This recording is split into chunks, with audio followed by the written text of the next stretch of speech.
Viewers. दर्शकों नमस्कार, मैं हूं आपके साथ मीनल और आपका स्वागत है देश प्रदेश की खबरों में। और अब शुरुआत करते हैं आज की बड़ी हेडलाइंस के साथ। सावन कावड़ यात्रा को लेकर बोले बीजेपी विधायक राजीव कुंवर, श्रद्धालुओं की सुविधा हेतु गड्ढा मुक्त सड़कों पर जोर। उद्धव ठाकरे का एकनाथ शिंदे पर तंज, जय गुजरात कहकर मराठी अस्मिता का अपमान किया। अखिलेश यादव का आरोप, भाजपा सरकार में जंगलों का कटाव और अतिक्रमण बढ़ा, वन्य जीव कर रहे बस्तियों में हमला। और अब खबरें विस्तार के साथ। सावन महीने में कावड़ यात्रा को लेकर बीजेपी विधायक राजीव कुंवर का बयान, श्रद्धालुओं की सुविधा के लिए सड़कें गड्ढा मुक्त की जा रही है। सावन के पवित्र महीने में भगवान शिव के भक्त, जिन्हें कावड़िया कहा जाता है, गंगा नदी से पवित्र जल लेकर अपने तीर्थ स्थलों के शिव मंदिरों में जल अभिषेक करते हैं। यह हिंदू धर्म के प्रमुख धार्मिक आयोजनों में से एक है। भाजपा विधायक राजीव कुंवर ने इस अवसर पर कहा कि श्रावण मास में कावड़ यात्रा के दौरान शिव भक्त गंगा तट से पवित्र जल लाकर अपने अपने स्थानीय मंदिरों में जल अभिषेक करते हैं। यह हिंदू धर्म का एक प्रमुख पर्व है। सरहानपुर से होकर गुजरने वाले श्रद्धालुओं की यात्रा को सुगम बनाने के लिए जिला प्रशासन, उत्तर प्रदेश सरकार और मुख्यमंत्री योगी आदित्यनाथ के नेतृत्व में पूरी गंभीरता से कार्य कर रहा है। भगवान शिव के परम भक्त कावड़िए इस सावन माह में मां गंगा के तट पर जाकर मां गंगा के पावन जल से अपने तीर्थ स्थलों में, अपने मंदिरों के अंदर जाकर जलाभिषेक करने का काम करेंगे। ये हिंदू धर्म का एक प्रमुख त्योहार है, जिसके अंदर सब लोग अपने मंदिरों में जलाभिषेक करते हैं। तो कावड़ यात्रा के अंदर सहारनपुर से होने जाने वाले नागरिकों की सुविधाओं के लिए हम सभी लोग, जिला प्रशासन, हमारी उत्तर प्रदेश की सरकार, माननीय मुख्यमंत्री जी के निर्देशों पर आज जिस भी प्रकार की आवश्यकताएं हैं, उन सब आवश्यकताओं को पूर्ण करते हुए सड़कों को गड्ढा मुक्त करने का कार्य, कावड़ियों किसी प्रकार से परेशानी ना हो, उनके रास्ते में उनको चिकित्सा सुविधा, खाने की सुविधाएं और विभिन्न स्थलों पर कावड़ शिविरों के माध्यम से सब आयोजन भी किया जा रहा है। हिंदू धर्म के अंदर पवित्रता का बहुत बड़ा महत्व है और वो पवित्रता केवल कावड़ यात्रा के अंदर नहीं ध्यान रखते लोग, अपने नित्य कर्म के अंदर भी, प्रतिदिन के कर्म में भी लोग पवित्रता बनाकर रखते हैं, जिनकी जिस प्रकार की आस्था होती है। और जो लोग व्रत रखते हैं वो इसका बहुत अधिक पालन करते हैं। यदि हम सब लोग अपने व्रत के माध्यम में भी प्याज, लहसुन, मांस, मदिरा से हमारा जो भक्त होता है अपने आप को दूर रखना चाहता है, और ऐसे के अंदर यदि किसी ढाबे पर, किसी होटल पर उस पवित्रता को भंग किया जाए, या धर्म की आड़ में यदि हमारी श्रद्धा उसमें बाधित होती है, श्रद्धा खंडित होती है, हमारी श्रद्धा को चोट पहुंचाया जाता है, तो इस प्रकार का यदि वहां पकवान होंगे जहां पर मांस मदिरा भी होगी और जहां पर शुद्ध वैष्णव भी लिखा होगा, जहां पर एक धर्म के उपासक आए और दूसरे धर्म के उपासक उसकी जिस प्रकार से घटनाएं भी हुई हैं, चाहे वो थूक के माध्यम से हो, चाहे वो किसी भी माध्यम से, इस प्रकार की देखो घटनाएं सामने आ चुकी हैं। इस प्रकार की घटनाओं की वजह से उन होटलों के ऊपर धार्मिक आस्थाओं को ध्यान में रखते हुए नेम प्लेट, मालिक का नाम लिखा होना जरूरी है। किसी की को रोका नहीं जा रहा, किसी शिव भक्त को रोका नहीं जा रहा। यदि वो नेम प्लेट मोहम्मद उस्मान के नाम से है और उस शिव भक्त वहां खाना खाने जाएगा तो हमको मना थोड़ा ना कर रहा है, हमारी सरकार मना नहीं कर रही है। तो बिना बात का एक प्रोपोगंडा बनाया जा रहा है, बिना बात की इस बात को तूल किया जा रहा है, जबकि ये बिल्कुल सत्य है कि पवित्रता हर चीज में शामिल रहनी चाहिए। यदि उनके मन के अंदर कोई गलत भावना नहीं है तो उन्हें उसका नाम चेतक ढाबा, शीतल ढाबा, शीतल ढाबा इस प्रकार के नाम ना रख के सीधे सीधे अपने नाम से ढाबों के नाम रखने चाहिए, जिससे किसी को कोई आपत्ति नहीं है। और अब देखते हैं अगली खबर। गद्दार ने जय गुजरात कहा जैसे पुष्पा में डायलॉग होता है, लेकिन ये तो उठेगा नहीं साला। उद्धव ठाकरे का एकनाथ शिंदे पर तंज। शिवसेना प्रमुख उद्धव ठाकरे ने मुख्यमंत्री एकनाथ शिंदे पर तीखा हमला बोला है। उन्होंने शिंदे के जय गुजरात कहने को लेकर मराठी अस्मिता का मुद्दा उठाया और उन्हें फिल्मी डायलॉग के अंदाज में घेरा। उद्धव ठाकरे ने कहा कि गद्दार ने जय गुजरात कहा, जैसे फिल्म पुष्पा में डायलॉग होता है, झुकेगा नहीं साला, लेकिन ये गद्दार तो उठेगा नहीं साला जैसा है। इसकी खुद की कोई सोच नहीं। जब उसका बॉस आया तो उसे खुश करने के लिए जय गुजरात बोल दिया। क्या यही मराठी का सम्मान है? पण हे जे काय यांची मध्यंतर मी बोललो ना, भाजप ही अफवांची फॅक्टरी आहे. मधल्या काळात त्यांनी सुरू केलं होतं. उद्धव ठाकरेने हिंदुत्व सोडलं. हिंदुत्व ही कोणत्याही भाषेची मक्तेदारी नाही. आम्ही अस्सल मराठी बोलणारे तुमच्याही पेक्षा जास्त कडवट कट्टर देशाभिमानी हिंदू आहोत. तुम्ही काय आम्हाला हिंदुत्व शिकवताय? अरे 92-93 साली जेव्हा जे काय घडलं, देशद्रोही मातले होते, तेव्हा मुंबईतल्या अमराठी लोकांना सुद्धा हिंदू म्हणून माझ्या शिवसैनिकांनी, शिवसेना प्रमुखांच्या शिवसैनिकांनी व मराठी माणसांनी वाचवलेलं आहे. आणि देवेंद्र फडणवीस आज जे बोललेत, बातम्या आले सगळीकडे, मी इकडे बातम्या आणल्यात. भाषेच्या नावाखाली गुंडगिरी सहन केली जाणार नाही. जर महाराष्ट्रामध्ये मराठी माणूस न्याय मागण्यासाठी आंदोलन करत असेल आणि त्याला जर का तुम्ही गुंड म्हणत असाल, तर आम्ही गुंड आहोत. आम्ही गुंड. न्याय मागणं म्हणजे गुंडगिरी नाहीये. आणि जर का गुंडगिरी केल्याशिवाय तुमच्या दरबारी न्याय मिळत नसेल, तर आम्ही गुंडगिरी करूच.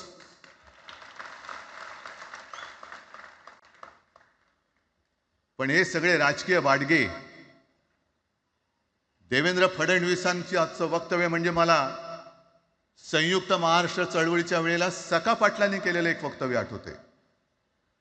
हे असेच तेव्हाचे, म्हणजे जो दिल्लीत बसतो त्याचे पाय चाटणारे इथले राज्यकर्ते असतात, ते त्यांना मी बाडगे म्हणतोय.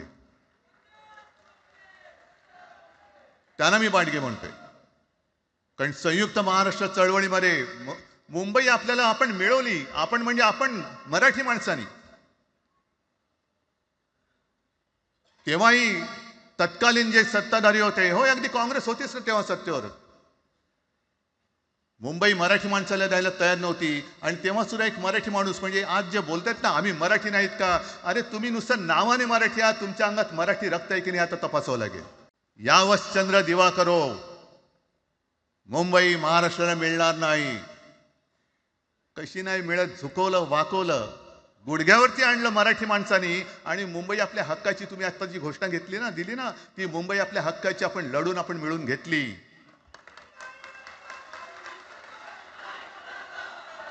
कशासाठी हा सगळा तुम्ही घोळ घालतात? पण याच्या मागे मी जे माझ्या डोक्यात जो एक विचार आहे, पटतो की नाही बघा. हे यांचं सध्या जे काय चालू आहे, म्हणजे आधी आपल्याला सुद्धा वाटलं होतं.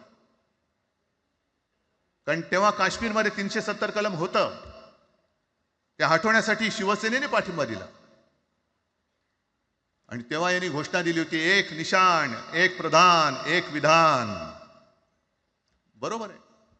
देश एक असला पाहिजे, संविधान एक असलं पाहिजे, निशाण सुद्धा एकच, तो आपला तिरंगा असला पाहिजे. भाजपचं भांडी पुसायचं फडकं असतं कामा नये. ते फडकं म्हणजे आमचा राष्ट्रध्वज नाहीये. पण ते सगळं चाललंय एक एक एक एक. त्याच्यानंतर आता नवीन एक टुमणं काढलं, 1 नेशन 1 इलेक्शन. म्हणजे हळुवारपणाने हे सगळं काही एक एक एक करत, हिंदी, हिंदू, हिंदुस्तान, हिंदू आणि हिंदुस्तान मान्य आहे, पण हिंदीची सक्ती आम्हाला मान्य नाही. तुम्ही किती कमिट्या करा, हिंदीची सक्ती तुमचे 7 पिढ्या उतरल्या तरी आम्ही लावू देत नाही.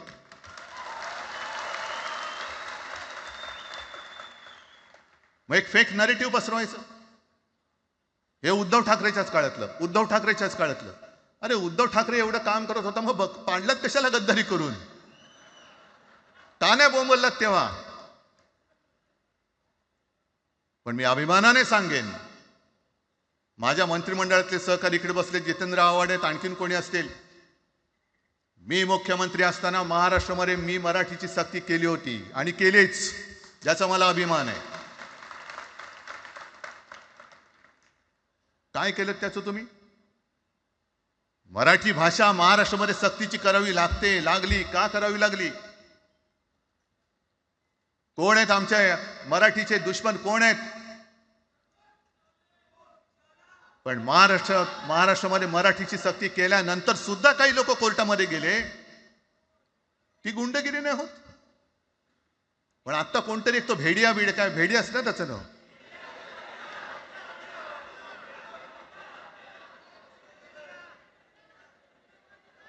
ही यांची सगळी पिल्लावळ आहे. तोडा फोडा आणि राज्य करा.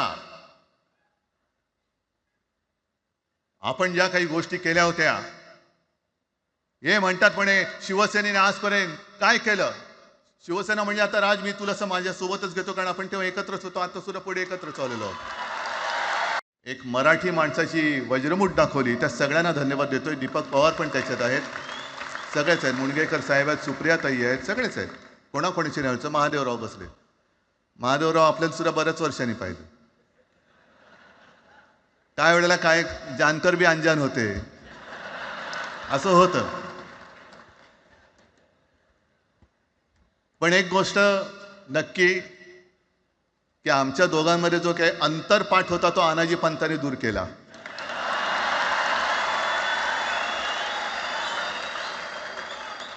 आता अक्षता टाकण्याची काय तुमच्याकडनं अपेक्षा नाहीये. एकत्र आलोय एकत्र राहण्यासाठी.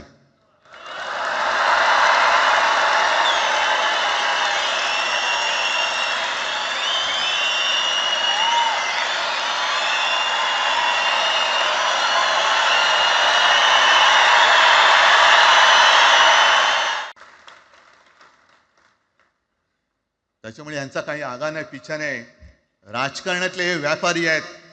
वापरा आणि फेका. तो एक गद्दार काल एक बोललाय, जय गुजरात.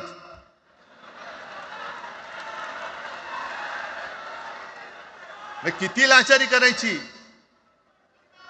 मग तो पुष्पा पिक्चर पाहिल्यात तुम्ही सगळ्यांनी, दाढीवरनं हात फिरवून झुकेगा नाही साला.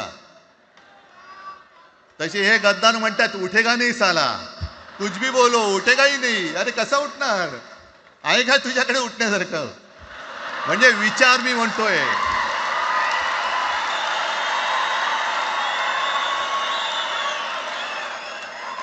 अरे विचार वगैरे मी म्हणतोय.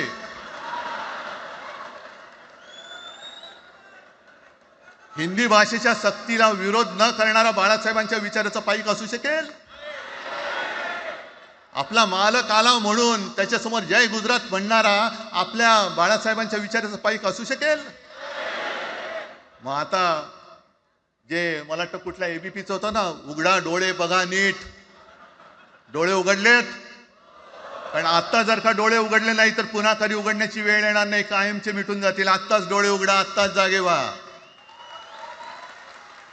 आणि आत्ता आलेली जाग जर का जाणार असेल तर मग मात्र स्वतःला मराठी आईची मुलं म्हणू नका, अजिबात म्हणू नका. आणि शिवसेना प्रमुखांनी जे काही शिकवलं, एक तर कोणावर अन्याय करू नका, पण तुमच्या अंगावर जर का कोणी हात उगारला तो हात जागेवरती ठेवू नका.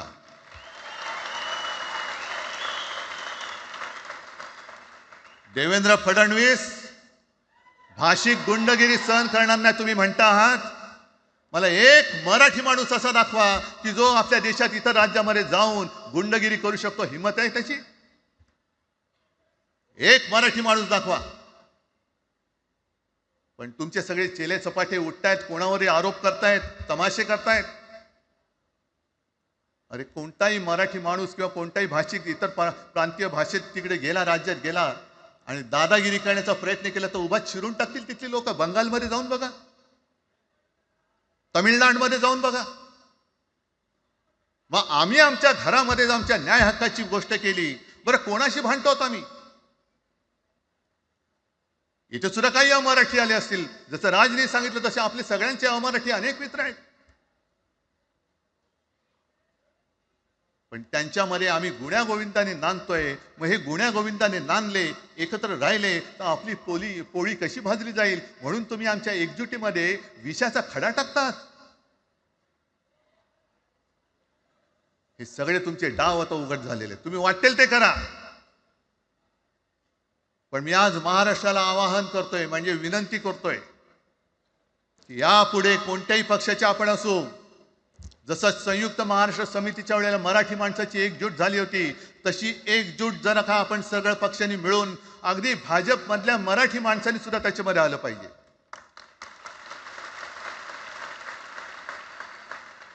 का नाही यायचं?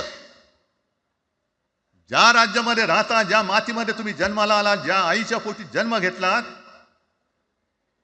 तिचे उघड उघड जर का हे धिंडोडे काढणार असतील आणि आपण आपले पक्षीय भेदाभेद घेऊन त्यांना पायघड्या घालणार असू, तर असं षंडाचं जीवन जगण्यापेक्षा मेलेलं बरं. अब आइए बढ़ते हैं अगली खबर की ओर। उत्तर प्रदेश में जंगलों की दुर्दशा पर बोले अखिलेश यादव कि भाजपा राज में बड़ा अतिक्रमण, जंगल खत्म हो रहे हैं, वन्यजीव बस्तियों में घुस रहे हैं। समाजवादी पार्टी के अध्यक्ष अखिलेश यादव ने प्रदेश में वन क्षेत्रों की स्थिति को लेकर भाजपा सरकार पर गंभीर आरोप लगाए हैं। उन्होंने कहा है कि वनों की कटाई और अवैध अतिक्रमण के चलते पारिस्थितिक संतुलन बिगड़ रहा है और इसका सीधा असर आम जनजीवन पर पड़ रहा है। अखिलेश यादव ने कहा कि हम जंगल को साफ सुथरा नहीं रख पा रहे, राष्ट्रीय पारिस्थितिक चक्र बाधित हो रहा है, बड़े पैमाने पर पेड़ों की कटाई और अवैध लकड़ी की तस्करी हो रही है। जब से भाजपा सरकार आई है, अतिक्रमण बहुत ज्यादा बढ़ गया है। जहाँ जंगल थे वहां कटाई और कब्जा हो रहा है। इसी का नतीजा है कि वन्य जीव आए दिन रिहायशी इलाकों में घुसकर नुकसान पहुंचा रहे हैं। हम जंगल को ही नहीं सुरक्षित छोड़ पा रहे हैं। ये जो नेचर की जो साइकिल है, हम उसको ही नष्ट करने लग रहे हैं। कटान है बड़े पैमाने पर, लकड़ी की चोरी है बड़े पैमाने पर, और इधर जब से भारतीय जनता पार्टी की सरकार आई है, अतिक्रमण बड़े पैमाने पर है। जहां जंगल है, कटान तो है ही है, अतिक्रमण बड़े पैमाने पर है। और उसका परिणाम ये हो रहा है कि हमें समय समय पर सूचना मिलती है कि जंगल से जानवर निकल करके हमारे रिहायशी इलाके में पहुंच करके नुकसान पहुंचा रहा है, और बहुत बड़े पैमाने पे जान गई है लोगों की। बड़े जानवर हैं और तरह के जानवर हैं। एक बार तो हम लोगों ने देखा होगा कि एक जिलाधिकारी महोदय कुछ निरीक्षण पे गए थे, बंदर उनका चश्मा लेके भाग गया। बंदर ही चश्मा ले गया उनको। बंदरों को पकड़ने के लिए करोड़ों रुपए खर्च कर रही है सरकार, करोड़ों रुपए का टेंडर हुआ है। मुझे याद है समाजवादी सरकार में जब जनरेशन में पार्क बनना था, तो टेंडर कर करके या सपेरों का साथ लेकर के, उनका सहयोग लेकर के बड़े पैमाने पर सांप पकड़े गए थे, और उन सांपों को किसी को नहीं मारा गया था। जो सुरक्षित जगह जंगल में है वहां पर पहुंचाया गया था। उस पर जांच की भी कोशिश की थी सरकार ने कि आखिरकार ऐसा सरकार क्या कर रही है, या उस समय क्यों फैसला लिया गया। अभी सुनने में आ रहा है कि अस्पतालों में सांप के काटने वाली दवाई ही नहीं है, इंजेक्शन ही नहीं है, क्योंकि इधर बहुत सारी घटनाएं होंगी। अभी कुछ खबर आई कि किसी जानवर ने काट लिया एथलीट की, उसकी जान चली गई। नोएडा में खबर मिली थी कि इतने हजार लोगों को काट चुका है, कुत्ते काट चुके हैं, कई हजार। सुनने में आया जब से बीजेपी की सरकार आई है, 60,000 से ज्यादा लोग नोएडा में काटे जा चुके हैं, कुत्तों ने काटा उन्हें। 60,000 बताइए, ये तो अखबारों में आंकड़े आ रहे हैं। और अब आइए देखते हैं अगली खबर। बिहार मतदाता सूची विवाद पर सीईसी ज्ञानेंद्र कुमार का बयान कि नियमित अभ्यास के तहत वोटर लिस्ट अपडेट हो रही है।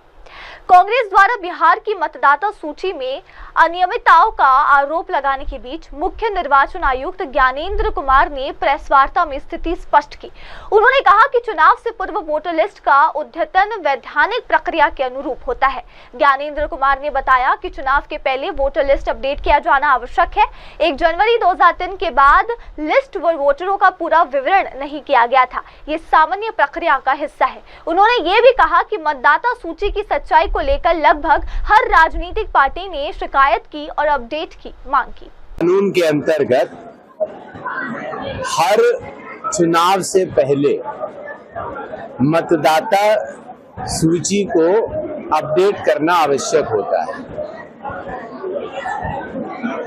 बिहार में 2003 को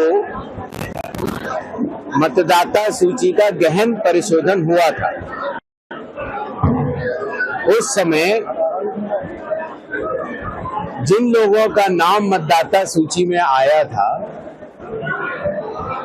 उनकी पात्रता की जांच की गई। संविधान के अनुच्छेद 326 के अंतर्गत जो पात्रताएं निर्धारित हैं, जिनमें से कि पहला है कि आप भारत के नागरिक होने चाहिए, दूसरी पात्रता है कि आप 18 वर्ष की आयु पूर्ण कर चुके हों, और तीसरी पात्रता है कि जिस पोलिंग स्टेशन के आसपास आप रहते हो, वहां के सामान्य निवासी हो, वहां पर आपका वोट बन सकता है। इस तरह का गहन परीक्षण बिहार में 1 जनवरी 2003 के बाद नहीं हुआ। सामान्य परीक्षण होते रहे। चूंकि पिछले कुछ चुनावों के बाद चुनाव आयोग ने निर्णय किया था कि वो राजनीतिक दलों से लगातार समन्वय स्थापित करेगा। इसी क्रम में लगभग हर राजनीतिक पार्टी ने मतदाता सूची को अशुद्ध होने का शिकायत भी की और हर बार कहा कि मतदाता सूची को शुद्ध करना चाहिए। इसलिए इस बार बिहार में 2002 की तरह ही 1 महीने के अंदर जुलाई से अगस्त के बीच में मतगणना फॉर्म बांटे जाएंगे और वापस भी लिए जाएंगे। ये कार्य बहुत सुचारू रूप से चल रहा है। सारी राजनीतिक पार्टियां इसमें सहयोग कर रही हैं।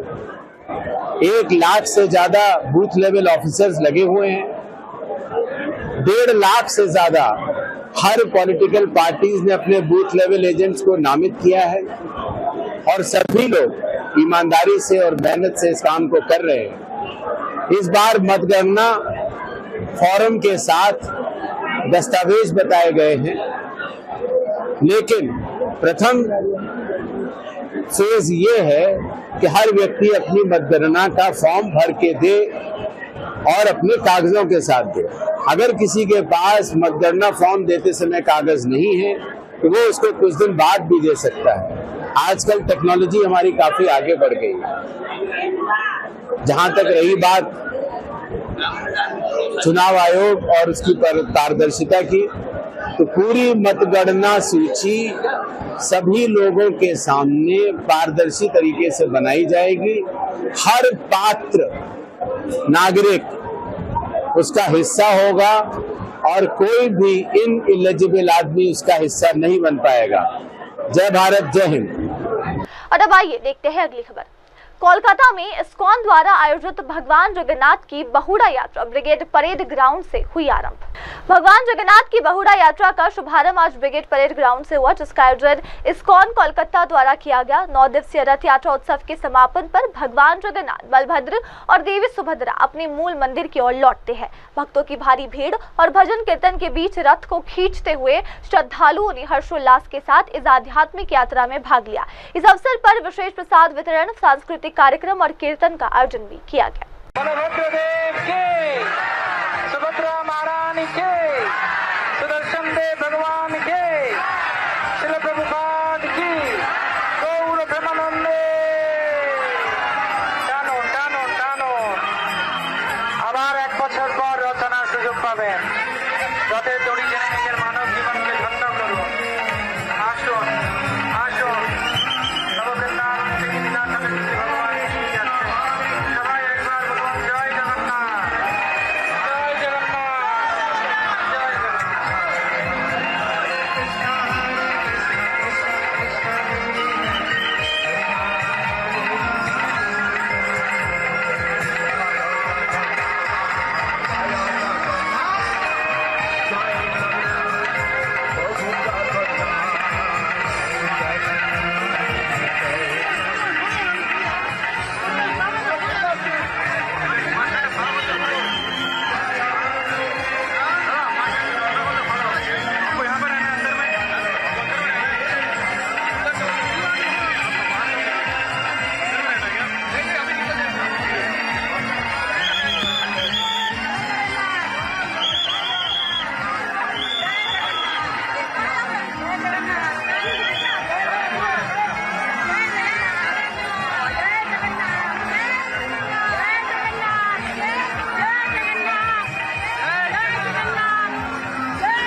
পাবেন রথের দড়ি টেনে নিজের মানব জীবনকে ধন্য করুন।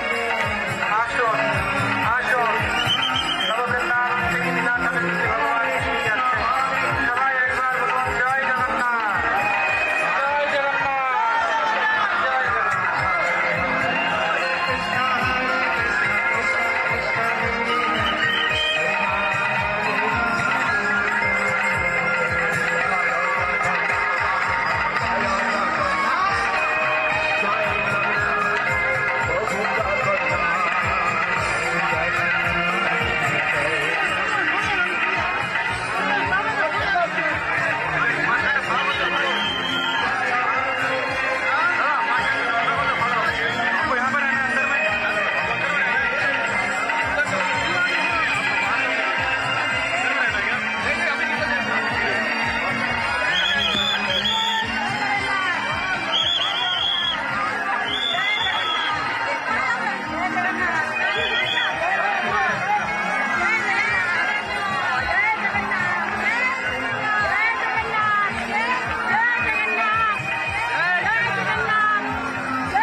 পাবেন রথের দড়ি টেনে নিজের মানব জীবনকে ধন্য করুন।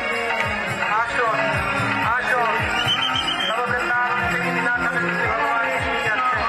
সবাই একবার বলুন জয় জগন্নাথ, জয় জগন্নাথ, জয়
और अब देखते हैं अगली खबर। मध्य प्रदेश के मुख्यमंत्री मोहन यादव ने अंतर्राष्ट्रीय सहकारिता वर्ष 2025 में की शिरकत, ओबीसी और समावेशिता पर दिया जोर। मध्य प्रदेश के मुख्यमंत्री डॉक्टर मोहन यादव ने अंतर्राष्ट्रीय सहकारिता वर्ष 2025 के अवसर पर आयोजित कार्यक्रम में भाग लिया। इस दौरान उन्होंने सामाजिक न्याय, सहकारिता और ओबीसी समुदाय के सशक्तिकरण को लेकर महत्वपूर्ण बयान दिया। मुख्यमंत्री यादव ने कहा कि जातिगत जनगणना को ब्रिटिश काल से ही चल रही थी, जवाहरलाल नेहरू ने इसे रुकवाया। कांग्रेस लंबे समय तक सत्ता में रही, लेकिन कभी ओबीसी वर्ग से मुख्यमंत्री नहीं बनाया गया। आज प्रधानमंत्री नरेंद्र मोदी के नेतृत्व में हमारी सरकार हर वर्ग, हर क्षेत्र के उत्थान के लिए काम कर रही है। अंग्रेजों के समय से जातिगत जनगणना चलती आई थी। उस जातिगत जनगणना को बंद करने का निर्णय अगर किसी ने किया तो जवाहरलाल नेहरू ने किया।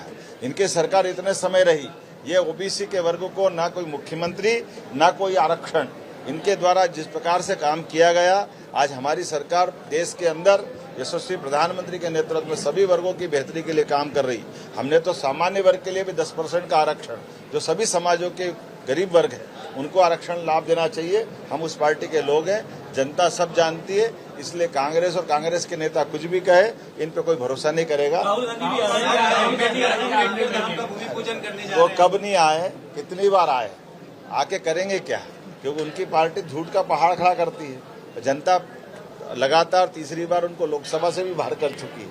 इसलिए राहुल गांधी के आने से हमारे राज्य में आए, लोकतंत्र में आने का सबका अपना स्वागत है, लेकिन कांग्रेस की दाल नहीं गलने वाली, ये मैं बता सकता हूँ। अम्बेडकर धाम का भूमि पूजन करने जा रहे हैं आज, बहुत बड़ा अम्बेडकर धाम का ग्वालियर में। मैं अम्बेडकर जी को लेकर जरूर एक बात कहना चाहूंगा कि डॉक्टर अम्बेडकर जी भी कांग्रेस से ही उनके जीवन काल में जीते जी संघर्ष करते रहे। उनको अपमानित करने का काम कांग्रेस ने किया और कांग्रेस ने अपने शासनकाल में ना उनकी महू की जन्म स्थल पर कोई एक ईंट लगाई, ना अम्बेडकर जी के बारे में बाकी कोई योजना चालू की। हमारी सरकार ने उनको पूरे देश के अंदर भी, देश के बाहर भी, माननीय मोदी जी के नेतृत्व में जहां इंग्लैंड में वो शिक्षा ग्रहण करने वहां को भी तीर्थ बनाया। और अम्बेडकर जी को लेकर के 20 करोड़ का तो हम अपने ग्वालियर के अंदर ही एक बड़ा भवन बना रहे हैं, जो हमारे सभी वर्गों के साथ अनुसूचित जाति जनजाति वर्ग के लिए अम्बेडकर जी का वो भवन हमारे लिए प्रेरणा का पुंज बनेगा। डॉक्टर अम्बेडकर जी के नाम पर विश्वविद्यालय हमने महू में बनाया, जो विश्वविद्यालय में नए विद्यार्थियों को शिक्षा ग्रहण करा रहा है। इसी प्रकार से अभी अभी अम्बेडकर जी के नाम पर हमने अपनी एक योजना और लॉन्च की है, जिसके बलबूते पर दूध उत्पादन में हमारे किसान भाई बहन अपने पशुपालन के व्यवसाय को बढ़ाते हुए उसमें लाभ दें। और अब अगली खबर। बाला साहिब ठाकरे ने अंग्रेजी स्कूल में पढ़ाई की, अंग्रेजी अखबार में काम किया, लेकिन मराठी की अस्मिता पर कभी समझौता नहीं किया। राज ठाकरे का बयान। महाराष्ट्र नवनिर्माण सेना प्रमुख राज ठाकरे ने मराठी भाषा और संस्कृति के महत्व पर जोर देते हुए कहा कि उनके चाचा बाला साहिब ठाकरे ने हमेशा मराठी मानुष की अस्मिता की रक्षा की। राज ठाकरे ने कहा कि बाला साहेब ने अंग्रेजी स्कूल में पढ़ाई की, एक अंग्रेजी अखबार में काम किया, लेकिन उन्होंने कभी मराठी भाषा और संस्कृति के सम्मान से समझौता नहीं किया। उन्होंने हमेशा मराठी को उसका हक दिलाने के लिए आवाज उठाई। राज ठाकरे का ये बयान ऐसे समय आया जब महाराष्ट्र में भाषाई पहचान को लेकर राजनीतिक माहौल फिर गर्म हो गया है। हो शिकलो, आमची मुलं इंग्रजी मीडियम मध्ये शिकली, हो शिकली, मग याच्यावरती तुम्ही प्रश्न काय उपस्थित केला, ह्यांना मराठीचा पुळका कसा, हे इंग्रजी मीडियम मध्ये टाकतात। बरं, सन्माननीय माननीय बाळासाहेब ठाकरे आणि माझे वडील श्रीकांत ठाकरे हे इंग्रजी मीडियम मध्ये शिकलेले आहेत। या दोघांवरती तुम्ही मराठीबद्दल शंका घेऊ शकता का?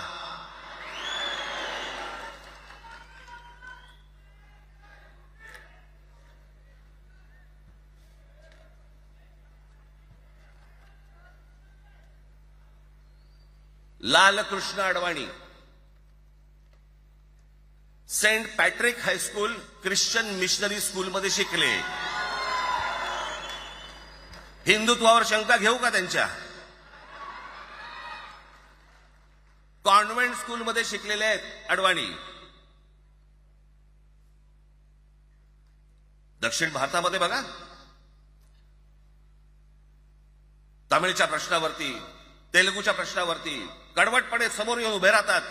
पण विचारते तर ना, तुमची मुलं कुठे शिकली आणि तुम्ही कुठे शिकलात?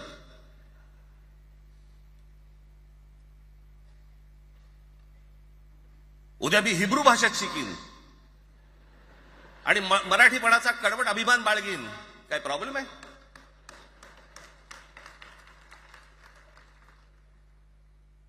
मी आता तुमच्याकडे दक्षिणेतले इंग्रजीमध्ये, मी अगदी थोडक्यात यादी आणली आहे, दक्षिण भारतातील इंग्रजी माध्यमात शिकलेले नेते आणि अभिनेते: Jayalalithaa Doveton English medium school, Stalin English medium school Loyola, Kanimozhi presentation convent school, Udhayanidhi म्हणजे करुणानिधींचा नातू डॉन बॉस्को, चंद्रबाबू नायडू वडील इंग्लिश टीचर होते, शिक्षण इंग्रजी माध्यमात झालं, पवन कल्याण आंध्र उपमुख्यमंत्री, शिक्षण सेंट ॲन, नारा लोकेश एनटीआरचा नातू चंद्रबाबूंचा मुलगा, Stanford school, Kamal Haasan Santhome high school, अभिनेता विक्रम मॉटफोर्ड स्कूल, अभिनेता Suriya English medium, AR Rahman आधी पद्मशेषाद्री बालभवन आणि नंतर मद्रास कृष्णगिरी हायस्कूल।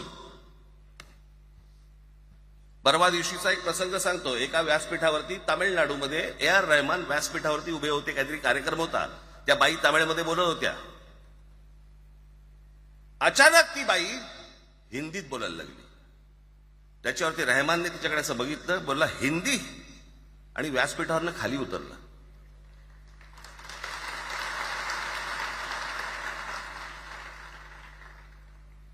तुमचा कडवटपणा हे तुम्ही शिक्षण कुठे घेतले याच्यावरती नसतो, तो कडवटपणा तुमच्या आतमध्ये असावा लागतो. म्हणजे बाळासाहेब इंग्रजी मीडियम मध्ये शिकले, इंग्रजी वर्तमानपत्रामध्ये व्यंगचित्र काढायचे, पण मराठीचा अभिमान याच्या बाबतीत कधी तडजोड नाही केली.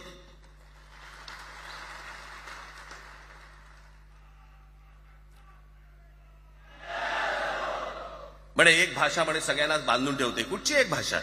और अब देखते हैं अगली खबर। चुनाव में पहले मतदाता सूची का अद्यतन अनिवार्य था, मुख्य चुनाव आयुक्त ज्ञानेश कुमार की टिप्पणी। बिहार की मतदाता सूची में कथित अनियमितताओं को लेकर उठे सवालों के बीच मुख्य चुनाव आयुक्त ज्ञानेश कुमार ने स्पष्ट किया है कि हर चुनाव से पहले मतदाता सूची का अद्यतन कानूनी रूप से अनिवार्य है। उन्होंने बताया कि हर चुनाव से पहले मतदाता सूची का अद्यतन आवश्यक होता है।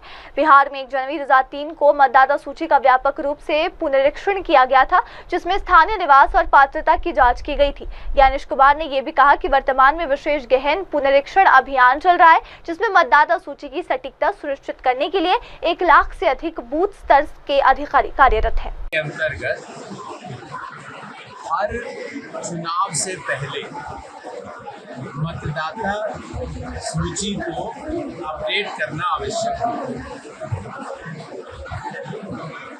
बिहार में 1 जनवरी 2003 को मतदाता सूची का गहन परिष्करण हुआ था। उस समय जिन लोगों का नाम मतदाता सूची में आया उनकी पात्रता की जांच की गई।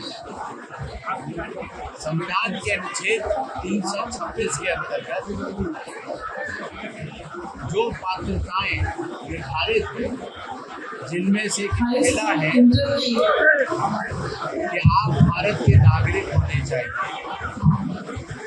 दूसरी पात्रता है कि आप 18 वर्ष की आयु पूर्ण कर चुके हैं, और तीसरी पात्रता है कि जिस पोलिंग स्टेशन के आसपास आप रहते हो, वहाँ के सामान्य निवासी, वहाँ पर आपका वोट बन सके।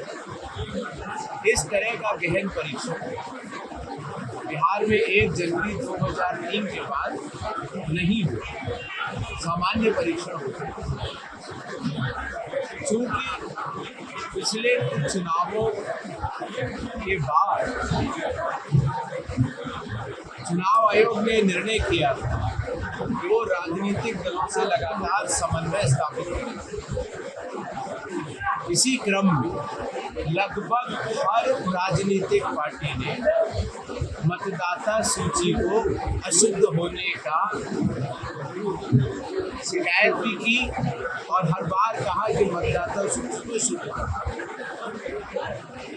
इसलिए इस बार बिहार में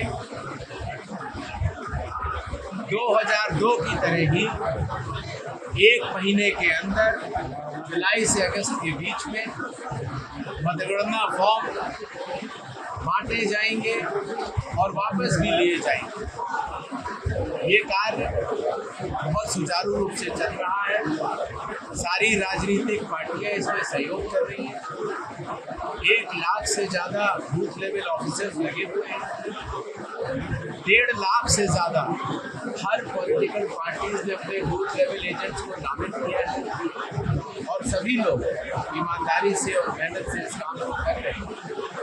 इस बार मतगणना फॉर्म के साथ दस्तावेज बताए गए हैं, लेकिन प्रथम फेज ये है कि हर व्यक्ति अपनी मतगणना का फॉर्म भर के दे और अपने कागजों के साथ, अगर किसी के पास मतगणना फॉर्म देते समय कागज नहीं है वो उसको कुछ दिन बाद भी दे सकते हैं। आजकल टेक्नोलॉजी हमारी काफ़ी आगे बढ़ी है। जहाँ तक रही बात चुनाव आयोग और उसकी पारदर्शिता की, पूरी मतगणना सूची सभी लोगों के सामने पारदर्शी तरीके से बनाई जाएगी। हर पात्र नागरिक उसका हिस्सा होगा और कोई भी इनएलिजिबल आदमी उसका हिस्सा नहीं बन पाएगा। जय भारत, जय हिंद। और अब आइए देखते हैं अगली खबर। गोपाल खेमका हत्याकांड पर बोले बिहार डीजीपी विनय कुमार, पूरी एसटीएफ टीम जांच में जुटी, जल्द होगा मामला सुलझ। व्यवसायी गोपाल खेमका की हत्या को लेकर बिहार पुलिस महानिदेशक विनय कुमार ने घटना को अत्यंत दुखद बताया। उन्होंने कहा कि मामले की जांच के लिए पूरी विशेष कार्यबल को तैनात कर दिया गया है और जल्द ही मामले का खुलासा होने की उम्मीद है। डीजीपी विनय कुमार ने कहा कि एक बेहद दुखद घटना है, पूरे राज्य स्तर की एसटीएफ टीम को जांच में लगाया गया। हम उम्मीद करते हैं कि यह मामला जल्द सुलझ जाएगा। इससे पहले 2018 में भी उनके पुत्र की हत्या हुई थी, जिसे हाजीपुर औद्योगिक थाना क्षेत्र में अंजाम दिया गया था। उस मामले में 1 वर्ष के भीतर 4 आरोपियों के खिलाफ चार्जशीट दाखिल की गई थी। इस बार भी उसी गंभीरता से काम किया जा रहा है। ये बड़ी दुखद घटना है। पुलिस की पूरी टीम लगाई गई है, एसटीएफ की टीम लगाई गई है इसके उद्भेदन में, और हम लोग की अपेक्षा है कि शीघ्र ही उद्भेदन हो जाएगा। इसके पूर्व भी वर्ष 2018 में इनके पुत्र की हत्या हुई थी हाजीपुर इंडस्ट्रियल थाना क्षेत्र में। उसका उद्भेदन हुआ था, उसमें भी 4 अपराधियों पर आरोप पत्र समर्पित किया गया था। 1 साल के अंदर चार्जशीट समर्पित किया गया था। इस घटना में भी हत्या के क्या संभावित कारण हो सकते हैं, उन कारणों की तहकीकात की जा रही है। क्यों इनकी हत्या हुई है, और कारणों के साथ साथ अपराधियों के संबंध में भी जो अपराधकर्मी एक वीडियो फुटेज में दिख रहे हैं कि वो एक सिंगल अपराधी दिख रहे हैं वहाँ पे, जो हत्या करने के बाद मोटरसाइकिल से निकल रहे हैं। तो पूरे सीसीटीवी के कैमरे भी पूरे खंगाले जा रहे हैं और उनसे अपराधी के संबंध में भी सूत्र प्राप्त करने का प्रयास किया जा रहा है। पूरी टीम लगी हुई है। हम लोग की अपेक्षा है कि जल्द ही इस घटना का उद्भेदन कर लिया जाएगा और उनके पुत्र को 2 अंगरक्षक सुबह प्रदान किया गया है। 2 अंगरक्षक अभी तत्काल उनकी सुरक्षा में मुहैया कराया गया है। और गोपाल जी को भी पिछले वर्ष तक काफ़ी वर्षों से सुरक्षा प्रदान किया गया था, जो भुगतान के आधार पे था। लास्ट ईयर उन्होंने अंगरक्षक लौटा दिया था, जो इलेक्शन के समय क्लोज हो गया था, उसके बाद भेजने की बात थी, तो भुगतान के आधार पर था। इसलिए विगत लगभग 1 वर्ष से उनके पास अंगरक्षक नहीं, पहले अंगरक्षक था। तो अभी स्थिति की संवेदनशीलता और सुरक्षा को ध्यान में रखते हुए परिवार की सुरक्षा को 2 अंगरक्षक अभी प्रदान किया गया है। नहीं, वीडियो फुटेज के आधार पे और अन्य आसूचनाओं के आधार पर अपराधियों को का पता लगाने का पूरा प्रयास कर रहा है पटना पुलिस, और एसटीएफ की पूरी टीम लगी हुई है और हम लोग आशा करते हैं कि जल्द से जल्द डिटेक्शन होना चाहिए। नहीं, अभी कुछ कहा नहीं जा सकता है। अभी हत्या के कारणों पर गहन मंथन चल रहा है। पुलिस हर दृष्टिकोण से, हर आयाम को देख रही है कि कोई थ्रेट इनको था या नहीं था। परिवार के सदस्यों से भी जानकारी लेने का और अन्य जो इनसे संबंध रखने वाले लोग हैं उन सबों से जानकारी लेने का प्रयास किया जा रहा है और अन्य आसूचना स्रोतों से भी जानकारी प्राप्त की जा रही है कि किस प्रकार का खतरा इनके पास कुछ था। लेकिन किसी प्रकार का सूचना पुलिस के पास नहीं हाल में दर्ज कराया गया था कि इनको कोई खतरा है। इसी कारण से संभवतः ये अंगरक्षक भी पिछले साल जब लौट गया था उसके बाद दोबारा लेने में अनिच्छा कर। और अब आइए बढ़ते अगली खबर की ओर। सुप्रिया सुले ने हिंजवड़ी बुनियादी ढांचे पर सीएम की आलोचना की, समाधान के लिए समय सीमा दी। बारामती की सांसद सुप्रिया सुले ने महाराष्ट्र के उप मुख्यमंत्री देवेंद्र फडणवीस के साथ हिंजवाड़ी, मान और मारुंजी के आईटी हब क्षेत्रों में लगातार बुनियादी ढांचे की समस्याओं पर चर्चा करने के लिए एक अनिश्चित बैठक नहीं होने पर निराशा व्यक्त की है। खराब सड़कें, यातायात की भीड़ और जल भराव जैसी समस्या इन क्षेत्रों में हजारों आईटी पेशेवरों और निवासियों को प्रभावित करती रहती है। सुले ने कहा कि मैं मुख्यमंत्री से मिलने के लिए समय मांग रही हूं, लेकिन मुझे अभी तक उचित समय नहीं मिला। हालांकि उन्हें उन रिपोर्टों को स्वीकार किया कि इन मुद्दे पर कल एक बैठक निर्धारित की जा सकती है और उन्होंने इस पहल के लिए मुख्यमंत्री को धन्यवाद दिया। निर्णय घेतलेला आहे आज की महिन्यातून 2 वेळा मी स्वतः हिंजवडीला येणार, महिन्यातून 2 वेळा मी स्वतः या सगळ्याचा रिव्ह्यू घेणार। मी माननीय आमदारांनाही केलेला आहे कॉन्टॅक्ट, पण आमदार ह्याला आहेत अधिवेशनामध्ये माझा एवढीच विनंती आहे की सरकार असू दे, आम्ही लोकप्रतिनिधी असू दे, आम्ही सगळ्यांनी एकत्र मिळून हा प्रश्न सोडवला पाहिजे. हा काही राजकीय पक्ष विषय नाही. त्यामुळे जितके आम्ही एकत्र ताकदीने एकत्रपणे राहू, सगळेच म्हणजे सरकार पण, आमदार पण, मी स्वतः, आम्ही सगळ्यांनी एकत्र एक टीम म्हणून हा मार्ग काढला पाहिजे. त्याच्यामुळे मी स्थानिक आमदारांनाही कॉन्टॅक्ट केलं होतं, पण ते असेंब्लीमध्ये असल्यामुळे त्यांना आज येता आलं नाही.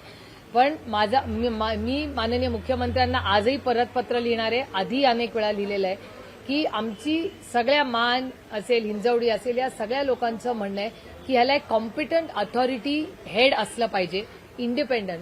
इथे करोडो रुपयांचा इथून बिझनेस होतो, इंटरनॅशनल होतो. तुम्हाला आठवत असेल एक 5-7 वर्षापर्यंत हिंजवडी आणि हा संपूर्ण भाग अतिशय सुंदर होता, स्वच्छ होता, अतिशय ऑर्गनाइज्ड होता.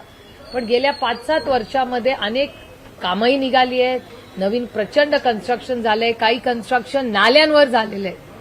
त्याच्यामुळे प्रचंड विस्कळीतपणा इथे आलाय आणि आम्ही सातत्याने गेले 2-3 वर्ष महाराष्ट्राच्या सरकारला विनंती करतोय की इथली कॉम्पिटंट अथॉरिटी ठेवा, ज्याच्यातून हे प्रश्न सुटतील. नाले साफ करणं अतिशय तातडीने करणं गरजेचं आहे आणि ट्रॅफिकचं जे कोऑर्डिनेशन होतं ते खूप वेळा चुकीच्या पद्धतीने होतं किंवा जे सुझाव येतात त्याच्यामुळे आणखीन ट्रॅफिक जॅम होतं. त्याच्यामुळे ट्रॅफिक असेल, नॅशनल हायवे बाहेरही माझं बोलणं झालं. आता नॅशनल हायवेनी लँड ॲक्विजिशन काही PCMC कडून पेंडिंग राहिले, ते 80% दिलेलं आहे, 20% झाल्यावर तीही कामं सुरू होतील. त्यामुळे सगळ्या ज्या अथॉरिटीज आहेत म्हणजे collector, MIDC, PCMC, national highway आणि PMRDA या सगळ्यांशी माझं आज सकाळी बोलणं झालंय. सगळ्यांच्यावर कोऑर्डिनेशन आमचं रेग्युलर चालू आहे.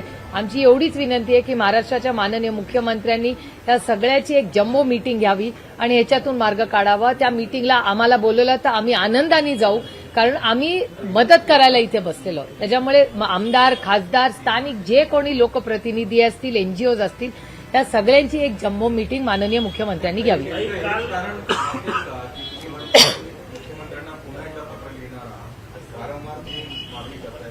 मी वेळही मागितली आहे माननीय मुख्यमंत्र्यांना याच्यासाठी. मला त्याचं उत्तर माझ्याकडे नाही. माननीय मुख्यमंत्री महिन्याला येतात, आठवड्याला येतात आता पुण्याला. त्यांना विचारा आपण. माझी विनम्र विनंती आहे महाराष्ट्राच्या माननीय मुख्यमंत्र्यांना. मी स्वतः त्यांना वेळ मागितलेली आहे, कारण का PMRDA हे त्यांच्या अंडर. माझं आज सकाळी म्हणजे मागच्या आठवड्यातही झालं, आजही झालं. माननीय उदय सामंतांनी त्यांची सगळी टीमही इथे पाठवली होती. मी त्यांचे जाहीर आभार मानते.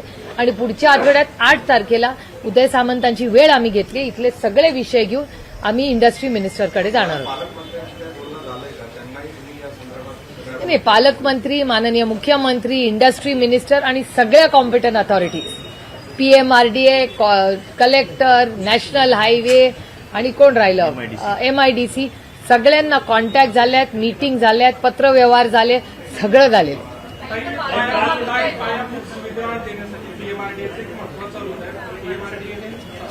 पाहणी केली, त्याच्यात ठिकाणी मिळालेली आहे, ते बुजवण्यात आलेले आहे. त्याच्यामध्ये काही मोठ्या टेंडरांचा पण समावेश आहे.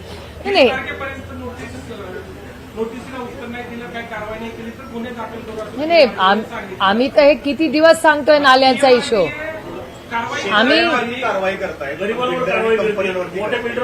आम्ही वारंवार हे सांगतोय आणि मी पुढच्या आता आज 4 तारीख आहे. आम्ही त्यांना 2-3 आठवड्याचा कालावधी दिला आहे सगळं करायला. 26 तारखेला मी स्वतः परत येणार आहे. इधर PMRDA आणि सगळ्यांचे सत्कार करू आभार मानून की चांगलं काम केलं म्हणून, नाहीतर आम्हाला आंदोलनाशिवाय दुसरा काही मार्गच राहणार नाही. कारण का आम्ही सगळे प्रयत्न खूप विनम्र म्हणजे हात जोडून माननीय मुख्यमंत्र्यांना वेळ मागितली, पत्र लिहिलेलं आहे, फॉलोअप केलेले आहे, सगळं केलेलं आहे. हम 9 घंटे काम करते हैं.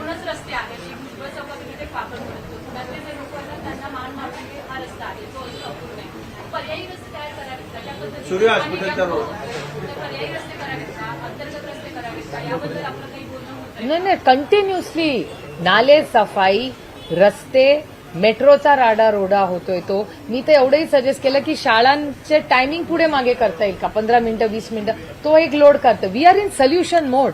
आम्ही सरकारला असिस्ट करण्यासाठी आलोय. आम्ही काही हा विरोधाचा विषयच नाहीये. झालं, ऑलरेडी बोलणं झालं, आज सकाळीच झालं. तावडेंची डिटेल बोलणं झालं. लँड ॲक्विजिशनचा पीसीएमसी मध्ये तो इश्यू येतो. 80% लँड अक्वायर झालेलं आहे. ते जे 20% राहिले, वर्क ऑर्डर निघाली आहे, ते म्हणले नारळ फोडायचं राहिलंय, पण ते म्हणले हे पावसाचे 2-3 महिने संपले, 1 वर्षाच्या आत सगळे रस्ते कमी असं कमिटमेंट केलं. तो पण ती मागणी केलेली आहे मी ऑलरेडी. त्याची पत्रही दिलेली आहेत. ते डिझाईनमध्ये चेकिंग, टेक्निकल चेकिंगसाठी गेलेले. महानगरपालिकेत समाविष्ट करण्यासाठी मोहीम जी आहे माझं म्हणणं आहे कुठलीही कॉम्पिटंट अथॉरिटी माननीय मुख्यमंत्र्यांनी करावी. त्यांना जी कॉम्पिटंट वाटे. आम्ही सोल्युशन मोडमध्ये आहोत. मग इधर तुम्ही पीसीएमसी मध्ये घ्या त्यांना, तुम्ही स्वतःची मान हिंजवडीची एक करा. म्हणजे माननीय मुख्यमंत्र्यांना जे संयुक्तिक वाटेल तो त्यांनी निर्णय घ्यावा. आम्हाला सर्व्हिसेसमध्ये इंटरेस्ट आहे. आमच्या लोकांना न्याय मिळाला पाहिजे. मग असं पोट भरलं का असं पोट भरलं, पोट भरल्याची कारण आमच्या लोकांचं.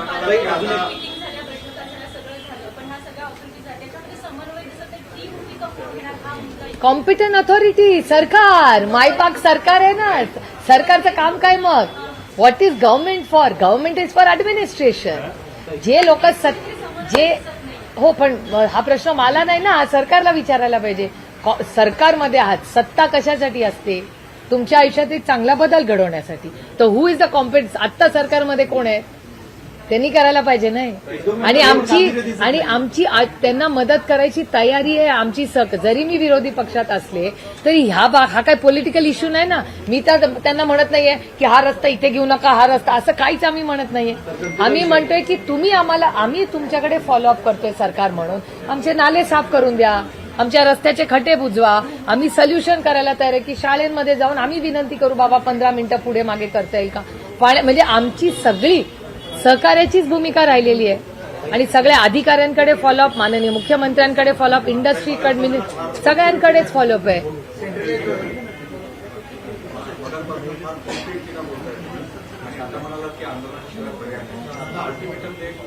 दुर्दैवाने हे मला बोलावं लागतंय. तरी माझ्या कानावर उडत असं आलंय की माननीय मुख्यमंत्री उद्या मीटिंग घेत आहेत. मी त्याचं स्वागत करते. आम्हाला बोलवलं, आम्ही स्थानिक आमदार, खासदार. माझी विनंती आहे माननीय मुख्यमंत्र्यांना की जर आम्ही कधीच या विषयात राजकारण आणलेलं नाही आजपर्यंत आणि आणणारही नाही. याचं कारण असं, दिस इज अ डेव्हलपमेंट प्रोजेक्ट. तुम्हाला आठवत असेल की आपल्या महाराष्ट्राची शान होती. मला या वास्तूचं, या प्रोजेक्टचं उद्घाटन झालेलं मी 19 आहे ना इथे, 15-16 वर्ष. पहिली 5-10 वर्ष खूप सुखात गेली आमची. इथे आलं की असे मोठे रस्ते, सुंदर झाडं, हेच आपण सगळ्यांनी, तुम्ही पण पाहिलंय. तुम्ही वयाने जरी लहान असला तरी तुम्हाला आठवत असेल. पण गेल्या 5-1 वर्षात इतका हा प्रॉब्लेम झालेला इथे, आणि त्याचा आम्ही वारंवार फॉलोअप घेतो. आणि data speaks louder than words. मी काय सरकारवर टीका करण्यासाठी, आय वॉन्ट अ सोल्युशन. मी काय म्हणत नाही. आम्ही आता फेजेसमध्ये काम करायचं ठरवलंय की नाले सफाई, त्यांचं म्हणणं निघालेलं आहे कॉन्ट्रॅक्ट, काय द्यायचंय त्यांचं. त्याच्यानंतर त्यांचं म्हणणं आहे राडा रोडा आम्ही रस्ते साफ करून घेऊ, टाटा आणि PMRDA म्हणून, आणि आम्ही सगळं जे एन्क्रोचमेंट आहे ते काढून देऊ. तर आम्ही त्यांना म्हणले तुम्ही 3 आठवडे घ्या, 26 तारखेला आम्ही परत येतो. जर हे सगळं झालेलं असेल तर तुमच्या समोर ऑन कॅमेरा त्याच अधिकाऱ्यांचा आम्ही सत्कार करू. कारण का अच्छे को अच्छा बोलण्याचे. जर त्यांनी काम केलं तर आपण कौतुकी केलं पाहिजे त्यांचं. त्याच्याच आपण का निगेटिव्ह विचार करायचा? आपण विचार करूया ना 26 पर्यंत ते करतील. नाही केलं तर मग दुसरा मार्ग काही राहणार नाही. मला माझी अजिबात इच्छा नाहीये करायची. माझी इच्छा आहे की गुणागोविंदानी व्हावं.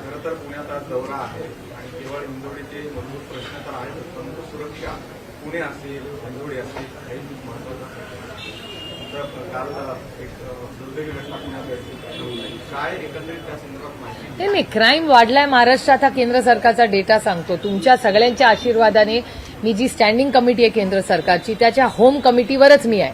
योगायोगाने कालच त्याची 2 दिवस मीटिंग दिल्लीला होती आणि त्याच्यात हे जे सायबर क्राईम्स होतात ह्याच्यावर सविस्तर आमची 2 दिवस चर्चा झालेली आणि अतिशय चांगली चर्चा झाली. पण ह्या सगळ्या प्रक्रियेमध्ये जो क्राईम वाढतोय ह्याची नोंद केंद्र सरकारचा डेटाच सांगतो, जो डायरेक्टली आम्हाला स्टँडिंग कमिटीतून मिळतो आणि तो केंद्र सरकारचा डेटा आहे, माझा डेटा नाही. म्हणजे विरोधक म्हणून मी काहीतरी डेटा क्रिएट केला असं नाही. केंद्र सरकारचा डेटा सांगतो की महाराष्ट्रात क्राईम वाढलेला आहे आणि पुण्यात तर नक्कीच वाढलेला आहे.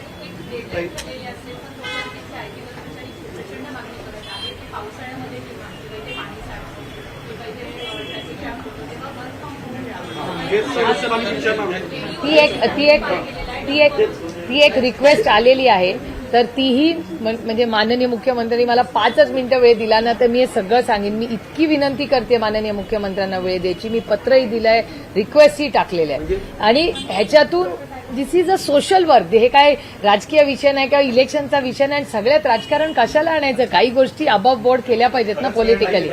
ते मला माहिती नाही. मी अपॉइंटमेंट मागते ऑन रेकॉर्ड. बँगलोरमध्ये खासदारांनी असं लेटर दिलेलं आहे कंपन्यांना आणि पीसी मोहन मगाशी मी पीसी मोहनचे माझे अतिशय कौटुंबिक संबंध आहेत. मी पीसी मोहनांकडून पत्र मागवते, तो ड्राफ्ट मागवते आणि तो पाठवून देते. आता ठरलं ना पत्र द्यायचं.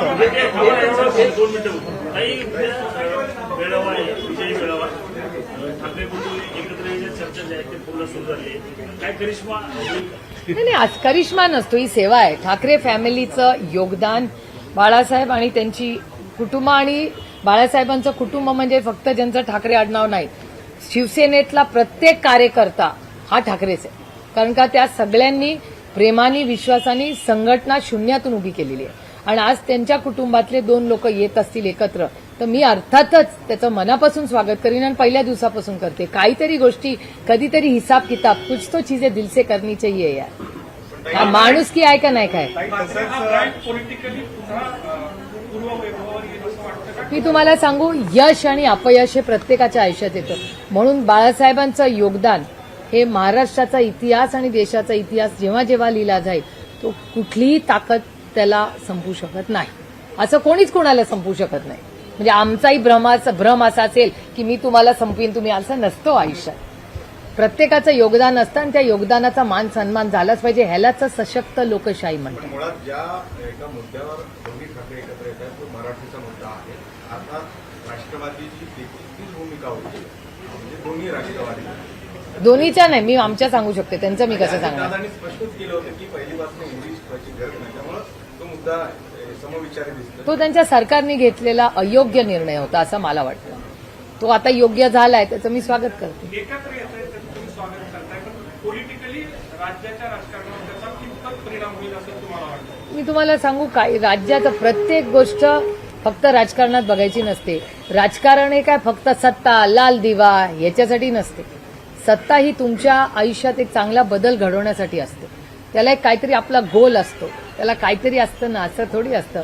पुण्यात काल दिवसात महिलेवर जे अत्याचार त्यानंतर महिलांच्या सुरक्षेवर कुठेतरी पुन्हा एकदा प्रश्नचिन्ह उभं राहिलं. तो आहेच ना, क्राईमचा इश्यू आणि डेटा केंद्र सरकारचा डेटाच दाखवतो ना की महाराष्ट्रात क्राईम वाढलेला आहे. कोण जबाबदार? सरकार. जे सरकार असतं त्याला या जबाबदाऱ्या सिलेक्टिव्हली होऊ शकत नाही ना. सरकारच जबाबदार आहे. आणि काही नैतिकता आहे का नाही?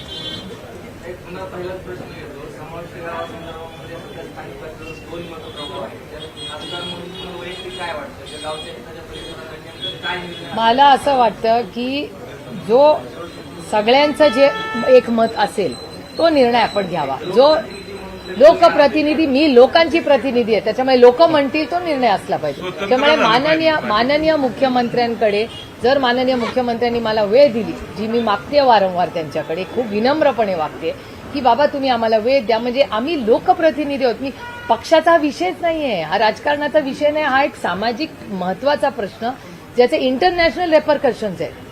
हिंजवडीची ओळख फक्त महाराष्ट्र आणि देशापुरतं नाही, इंटरनॅशनली आहे. त्याच्यामुळे ह्याच्यात लक्ष घालणं अतिशय महत्वाचं आहे. म्हणून मी विनम्रपणे माननीय मुख्यमंत्र्यांना वेळ मागते की हिंजवडीच्या इश्यूमध्ये तुम्ही आम्हाला 5 मिनिटं द्या, दोन्ही बाजू ऐकून घ्या.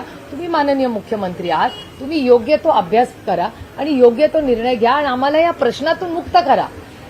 प्रश्न सोल्युशन मोडमध्ये आहोत आम्ही. ज्याच्यातून माझं म्हणणं आहे की ज्याच्यातून हे प्रश्न लवकर सुटतील तो योग्य तो निर्णय सरकारने घ्यावा. यांची सगळ्यांची इच्छा आहे की एक स्वतःची अथॉरिटी हवी. काही IITचे लोक जे पिंपरी चिंचवडला सांगतात त्यांना म्हणतात की हे कॉम्पिटंट होत नसेल तर तुम्ही तेही करा. काहीतरी करा म्हणजे झालं. काही तुम्ही वारंवार म्हणता की मुख्यमंत्र्यांना वेळ मागते, मात्र मुख्यमंत्र्यांनी तुम्हाला वेळ दिला नाही. उदासीन आहेत असं तुम्हाला वाटतं? मला नाही माहिती आता याचं उत्तर मी कसं देणार. वेळ मागायचा मी जे करू शकते ते मी सांगते. त्यांचं बद्दल I can think for two. मी स्वतःचा विचार सांगू. दोघां ते असं करत असतील असं कसं मी सांगणार. जसं 2 ठाकरे एकत्र येण्याची चर्चा गेल्या काही दिवसांपासून, पवार एकत्र यावे ती पण चर्चा या ठिकाणी त्या अनुषंगाने काही चर्चा झालेली आहे किंवा काही प्रस्ताव दोन्हीकडनं कुठं आलेला आहे? आता तर काहीच चर्चा नाही. याचं कारण आम्ही सगळेच आपापल्या कामात व्यस्त आहोत राज्याच्या आणि देशाच्या सेवेसाठी. आणि त्याच्यामुळे आता उद्धवजी आणि राजजी एकत्र येत आहेत, त्याचं मी मनापासून स्वागत करते. आणि it's the right thing to do. म्हणजे मला खरंच मनापासून आनंद आहे. कारण का मी स्वतः बाय स्वभाव मला फारसा कॉन्फ्लिक्ट बाय नेचर आवडत नाही. कॉन्फ्लिक्टमध्ये खूप वेळ वाया जातो असं माझं मत आहे. लढत राहायचं. त्यामुळे ते दोघांची एवढी मोठी ताकद महाराष्ट्राच्या हितासाठी एक होते. त्याच्यात माझाही स्वार्थ आहे. याचं कारण असं की माझं देश पहिला, मग राज्य, मग पक्ष आणि मग कुटुंब. तर जर आपल्या सगळ्यांचं म्हणजे राज्य आणि उद्धवजी एकत्र येण्यामुळे जर राज्याचं भलं होत असेल तर इट्स द राईट डिसिजन.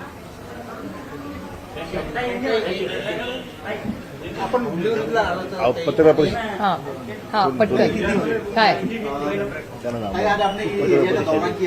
मेरी बड़ी विनम्रता से मैं कई महीनों से सालों से मैं महाराष्ट्र की सरकार को विनती करती हूँ कि एक डिसीजन आप लीजिए. अभी जो मैनेजमेंट इस एरिया में राजीव गांधी इंफोटेक पार्क पे हो रहा है वो ठीक से नहीं हो रहा है. It needs a much broader competent authority.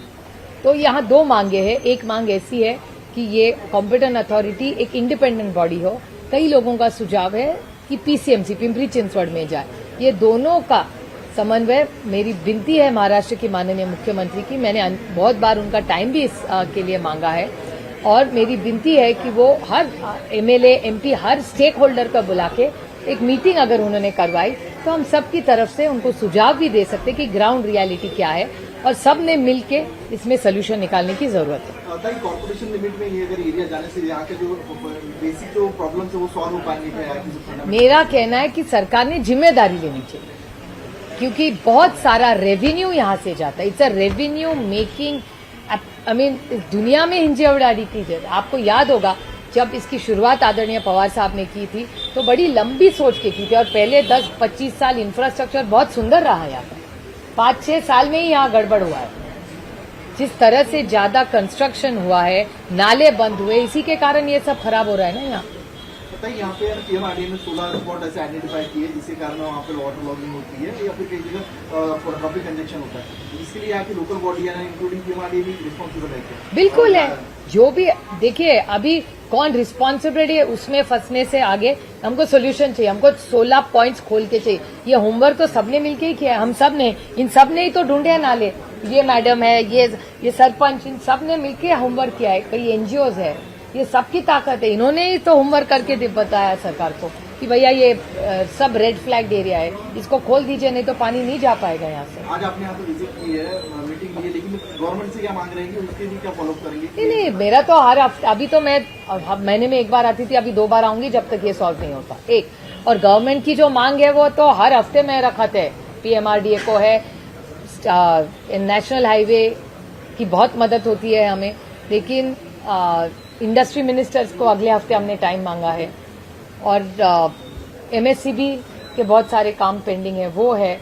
Collector साहब से बात हुई है, पीएमआरडीए हेड से बात हुई है. हम लगातार इन सबके कांटेक्ट में रहते हैं. ऐसा सुनने में आया है कि कल माननीय मुख्यमंत्री जी इसकी मीटिंग ले रहे हैं, ऐसा सुनने में आया है. अगर लिए तो हम उसका स्वागत करते हैं, लेकिन अगर मीटिंग ले रहे तो इंडिपेंडेंट न ला, हर स्टेक होल्डर को उन्होंने बुलाना चाहिए. ऐसी हमारी विनती रहेगी. बहुत सारे एनजीओज यहाँ काम करते हैं, पत्रकार काम करते हैं, हम एमएलए है, एमपी है, सरपंच है, सबको बुला के मीटिंग लेनी चाहिए कि सबके वो ग्राउंड क्या रियलिटी उसका फीडबॅक भी हम दे सकें. और हम नाही आज नाही, 8 तारखेला माझी मीटिंग. आज नाही, आज त्यांच्या सगळी टीम 100% हजर होती.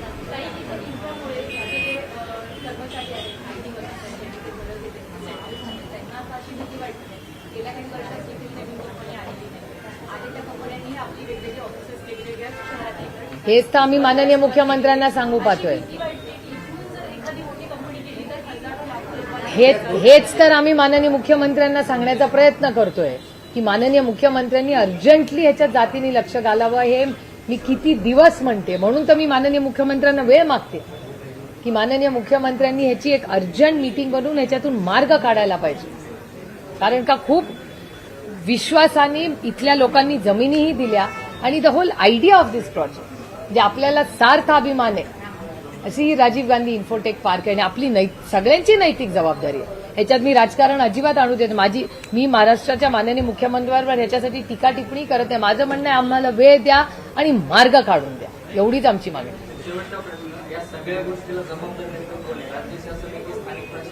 अर्थातच राज्य सरकार, इट्स पीएमआरडीए आणि MIDC हे काही स्थानिक लोकांचा विषयच नाही ना. आणि एवढं मोठं इन्फ्रास्ट्रक्चर ग्रामपंचायती इच्छा असेल तरी त्यांना तेवढा स्कोपच नाहीये ना, त्यांचा कामाचा स्कोप तेवढा मोठा नाही. त्यामुळे ग्रामपंचायतला कसं तुम्ही जबाबदार ठरणार?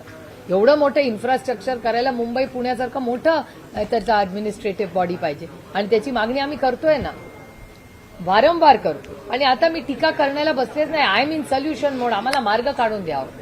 टीका काय करायची? टीका दिसतेय सगळ्यांनी डोळ्याला, अजून काय करणार? थँक्यू. हो मी जात नाही कुठे. 8 तारखेला आम्ही जाणार आहे. आता उद्याच्या. और अभी फिलहाल के लिए बस इतना ही. लेते हैं एक छोटा सा ब्रेक. ब्रेक के बाद लौटेंगे और देखेंगे देश दुनिया की तमाम बड़ी खबरें. तब तक के लिए आप जुड़े रहे मेरी सहयोगी श्रद्धा के साथ और देखते रहिए MNS न्यूज टीवी. नमस्कार, मैं हूं Abhishek Bachchan. Keep watching MNS news. आप देख रहे हैं MNS न्यूज, सच